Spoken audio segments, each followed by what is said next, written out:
سید عطا اللہ شاہ بخاری رحمۃ اللہ علیہ وہ مجاہد تھے ختم نبوت کی خاطر جنہوں نے اپنی زندگی پوری زندگی یا تو ریل کے اندر گزاری یا جیل کے اندر گزاری۔ امیر شریعت سید عطا اللہ شاہ بخاری رحمۃ اللہ علیہ وہ شخصیت اور وہ ہستی تھے جنہوں نے تحریک ختم نبوت چلائی۔ ان کی تحریک ختم نبوت کے اعلان پر، ختم نبوت کے نعرے پر 10,000 مسلمانوں نے لاہور کے اندر جب قربانی دی۔ امیر شریعت سید عطا اللہ شاہ بخاری رحمۃ اللہ تعالی سے کسی نے سوال کیا، شاہ جی معصوم مسلمانوں کی جانوں کو لے لیا ہے، شاہ جی نوجوانوں نے قربانیاں دی ہے، عورتوں نے قربانیاں دی ہے، بچوں نے قربانیاں دی ہے، شاہ جی 80 سال کے بوڑھوں نے یہاں آپ کے کہنے پر قربانی دی ہے، آپ نے یہ نعرہ لگایا ہے، آپ نے یہ جوش دلوایا ہے، آپ نے یہ جذبہ ان کے اندر پیدا کیا ہے، شاہ جی اتنے جانوں کو ضیاء کروا دیا ہے،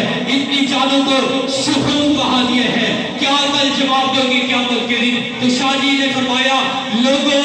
سن لو، کل قیامت کا دن ہوگا، محشر کا میدان ہوگا، میرے نانا سید الاولین والآخرین امام الانبیاء جناب محمد رسول اللہ صلی اللہ علیہ وسلم سامنے ہوں گے۔ میں ان 10,000 مسلمانوں کو جنہوں نے میرے کہنے پہ ختم نبوت کی خاطر اپنی جانوں کا نذرانہ پیش کیا تھا، میں ان 10,000 مسلمانوں کو اپنے نانا کے سامنے، اپنے نانا کی دربار کے اندر لے کر حاضر ہوں گا۔ میرے نانا، میں نے ان کو آپ کی ختم نبوت کے لیے تیار کیا تھا، میرے کہنے پہ ان 10,000 مسلمانوں نے آپ کی ختم نبوت کی خاطر اپنی جانوں کا نذرانہ پیش کیا تھا۔ میرے نانا، آج ان کو اپنے ساتھ، مجھے بھی اپنے ساتھ جنت کا داخلہ دیجئے، تو میں کل قیامت کا دن ہوگا آقا علیہ الصلوۃ والسلام سے ان کے بارے میں سفارش کرا کے میں خود بھی اور ان کو بھی اپنے نانا کے ساتھ جنت میں لے کے جاؤں گا۔